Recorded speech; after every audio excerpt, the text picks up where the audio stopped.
Well, here we are. It's been a long time coming, but Sonic Mania has finally released. Now, I could start this video by stating the whole history of this game's development, but that's stupid. You're stupid. I'm stupid. So we're skipping all that gay shit. Instead, we're gonna leap right in, and my reaction to this game is basically the same as everyone else's, which is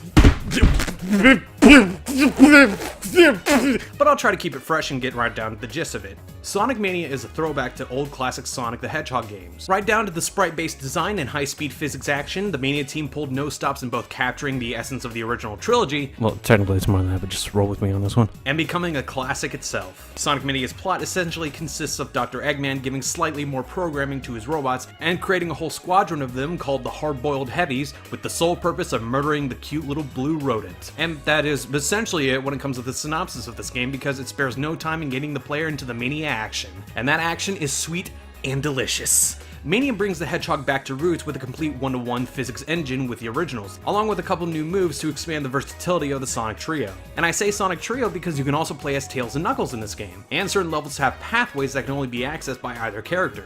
With this, it all feels less like a game trying to capture the originals and more like a game ripped straight out of the past. It's like instead of a controller, you're holding a container of margarine. So it plays like butter.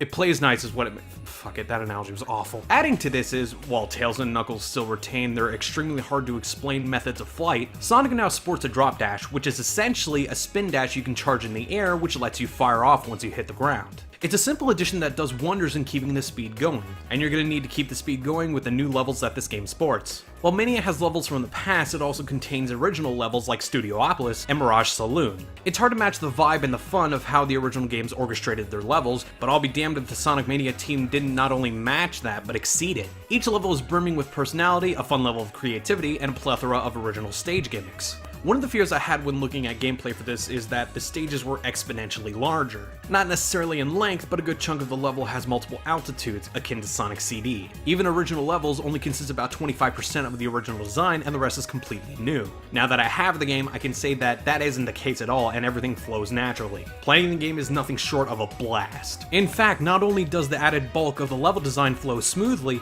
but also surprisingly encourages the player to stop and look around. Playing the same stage twice will rarely produce the same results, and you can owe that to the game's creative design. And you're gonna need to explore to reach the new special stages and nab a Chaos Emerald. And credit to the Manian team for creating a special stage that is fun and not hard because Tails back there was being a dumbass. If you want to keep speeding along or stop to find some extra goodies, the game does a good job at providing either option. From the fantastically designed stage gimmicks and new basic platforming, Mania is a well-crafted mix of speedy antics and jumping shenanigans. The high-flying and high-gear gameplay is the perfect blend of Sonic that people have been waiting for. If there was a complaint to be made, it would be the bosses. Now don't get me wrong, they're all cool, but a lot of these bosses take a lot of trial and error to take down, and some of them don't give you the luxury of standing back and observing. This usually makes for good boss design, but since this game also is the first one in about a decade where extra lives mean something, don't be surprised if you end up gaming over a couple times, which sends you back to the beginning of the zone. This wouldn't have been a problem before, but since a good chunk of the stages take at least 5 minutes to complete per act now,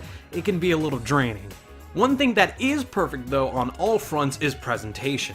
It's obvious that the game takes a sprite-based design to evoke the feeling of the old games, but it also takes full advantage of the new hardware of this day and age. Not only does the sprite design look slick, but it also flows perfectly with the game's buttery and solid 60 frames per second. Playing classic Sonic has never looked better, and the level of detail is not only impressive, but brings a smile to your face. Everything has an incredible level of polish and style, and with the smooth frame rate, your playthrough of Sonic Mania is definitely going to look the best. And what complements perfect visuals better than perfect music? The tracks in this game are especially good, even up against the Sonic series standard of fantastic music. I'm not sure if it's physically possible to not bop your head to the music at some point, because each and every piece is a delicious mix of classic boops and higher fidelity orchestrations. So not only do the visuals catch your eye, but the music certainly has your ears on lockdown. That intro to the game certainly helped with all this too. Now, one of the most interesting parts of this game, and one that is hard not to mention, is that this game was not entirely made by Sonic Team. This game was crafted from a team of people who were originally simply fans of Sonic. And although many are using this as more fodder for the everlasting war against the new Sonic, I find that a bit insulting, and I see it differently. The team behind this game consists of people who are nothing less than masters of their craft, which spent years perfecting, and it all culminated into one damn fine crafted game. Outside of a couple bosses being questionable. You Metal Sonic motherfucker, just go fast or slow, pick a speed! Forget it just being like the classics, because in my book, Sonic Mania is a classic.